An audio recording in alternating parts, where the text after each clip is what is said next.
ఆయన చేతుల మీదుగా ఓపెన్ చేసి దానికి వచ్చి అందం వేరు, దానికి వచ్చి ఒక బ్యూటీ వేరు దానికి. అందుకనే ఆయన చేత నేను పట్టుకున్నాను, కానీ బుద్ధప్రసాద్ గారి చేతే ఫస్ట్ దాన్ని ఓపెన్ చేయించింది.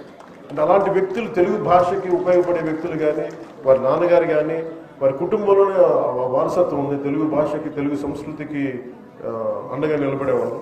ఇలాంటి మహామహుల మధ్య నాకు సత్యప్రసాద్ గారు బాగా మాట్లాడతారని తెలుసు. మేము చాలాసార్లు మన మహారాష్ట్రలో ఎన్నికల్లో కూడా పాల్గొన్నాం ఇద్దరం.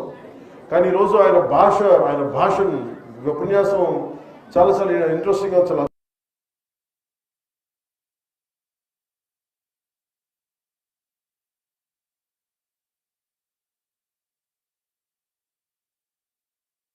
ఈరోజు నాకు అవకాశం. ఇందాక మీరు